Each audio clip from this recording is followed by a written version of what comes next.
Hali za wakati huu, karibu tena, ni wakati mwingine tena tunakutana hapa tuzidi kuhabarishana taarifa mbalimbali, na huu ni mwendelezo wa update moja kwa moja kutoka mahakamani. Hii ni episode ya 33.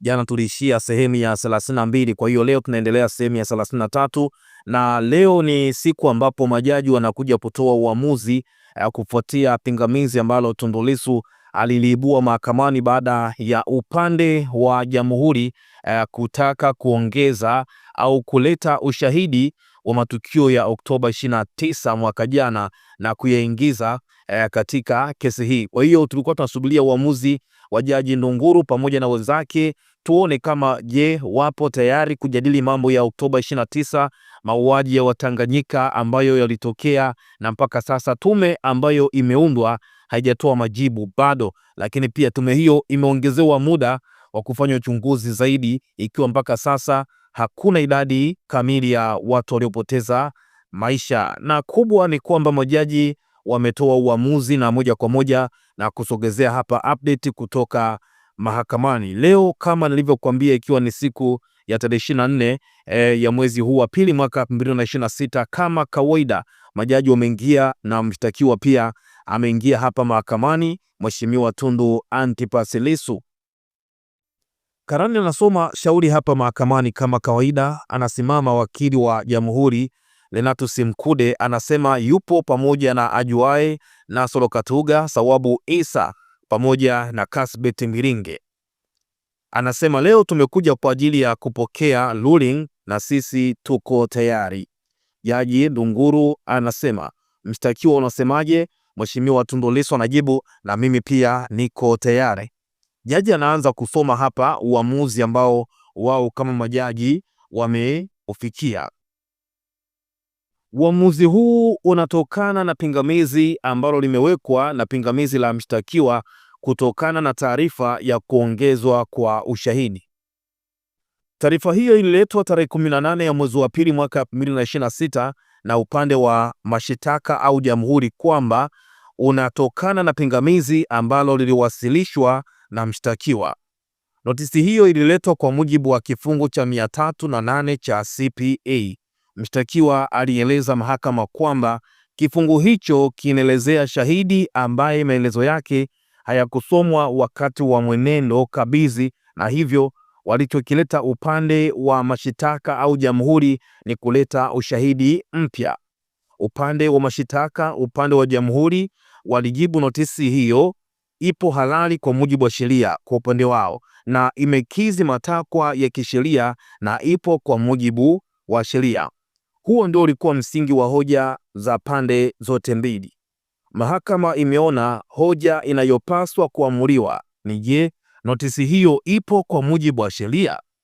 Ili kurahisisha, mahakama imeona ili liproduce notisi hiyo inavyosema. Anasoma hapa notisi inavyosema kwamba ni notisi ya kuongeza maelezo ya ziada ya shahidi husika ambaye ni Amini Mahamba. Hakuna mashaka kwamba upande wa mashitaka wataka kuongeza ushahidi wa Amin Mahamba.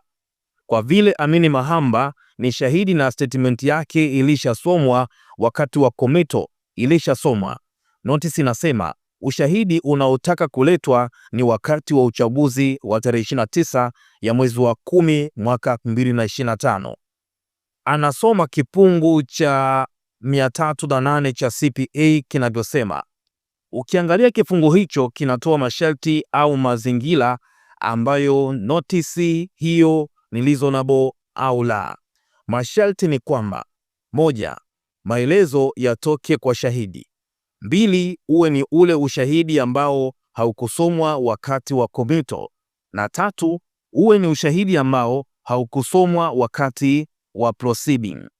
Kifungu cha 308 ndio kinachosema hawezi kutoa ushahidi hadi watakapoleta notice, na hivyo basi ukiangalia hayo, kifungu hicho cha 308 kinafungua mlango kwa shahidi ambaye alikuwepo na bahati mbaya maelezo yake hayakuletwa.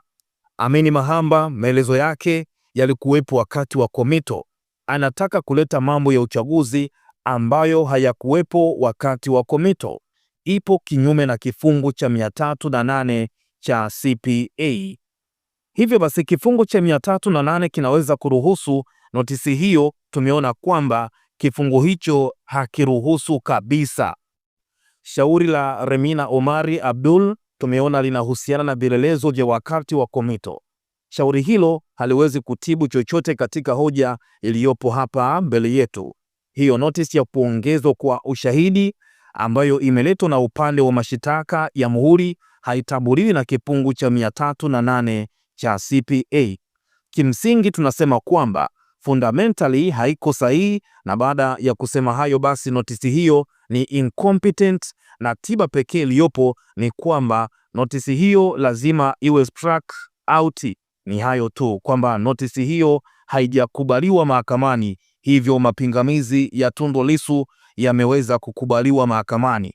Anasimama hapa wakili wa Jamhuri Renatus Mkude, anasema baada ya kupokea ruling tunatafakari, tunaomba ahilisho ya lisali moja. Kwa hiyo wameomba ahilisho ya lisali moja ili waende kutafakari zaidi, lakini ushahidi ambao walikuwa wanataka kuongeza kwamba ni ushahidi wa Amini Mahamba katika kesi hii ya uhaini inayomkabili Tundu Lissu umekataliwa na Jaji Ndunguru pamoja na wenzake, lakini pia Lissu alipita humu ambamo majaji pia wamepita. Sheria vifungo ambavyo wamevipitia pia ni vile vile.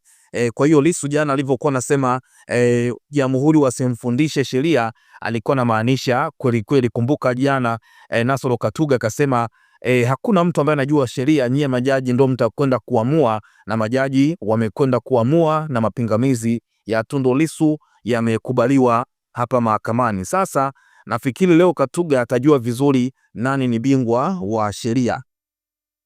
Baada ya upande wa Jamhuri hapa kuomba ahilisho ya lisali moja waende kutafakari, naona majaji hapa bado wanashauriana kidogo hapa. Anasimama mheshimiwa wa Tundu Lissu, anasema mmesema kuwa mashahidi waletwe leo na mlisema tutasikiliza uamuzi wa pingamizi na tutasikiliza shauri leo, kwamba baada ya majaji kusoma ruling mashahidi upande wa Jamhuri walitakiwa waletwe na kama kawaida kesi iendelee, na mashahidi at least kuanzia watatu. Kiangalia ushahidi wao umekuwa ni mfupi sana, Kwa hiyo Tundu Lissu anaweza kuwahandle hata wakija mashahidi watatu kwa siku. Sasa Tundu Lissu hapa anasema sasa wanasema tuhailishe kusikiliza ili wakatafakari. Wanaenda kutafakari nini ili iweje? Huu uamuzi hautakidhi rufaa. Tusipoteze muda, kila tunapopoteza muda anayeumia ni mimi. Sasa wao walipaswa kuleta mashahidi na wasitupotezee muda kabisa. Tuendelee kusikiliza shauri hili. Majaji wanaandika kidogo. Anasimama hapa Renatus Mkude anasema tumemsikia mshtakiwa, tuna mambo mawili. Moja, tumepokea ruling ya mahakama na tumeikubali. Jambo la pili ni kwamba tulimtaja shahidi ambaye lazima hatuwezi kumwandaa shahidi yetu. Anasema jambo la pili ni kwamba tulimtaja shahidi ambaye lazima tuweze kumwandaa shahidi yetu. Kwa hiyo tusubirie hapa, na Jaji Ndunguru anasema tulisema muwe na mashahidi wa kutosha, tukiendelea kubishana tutapoteza muda.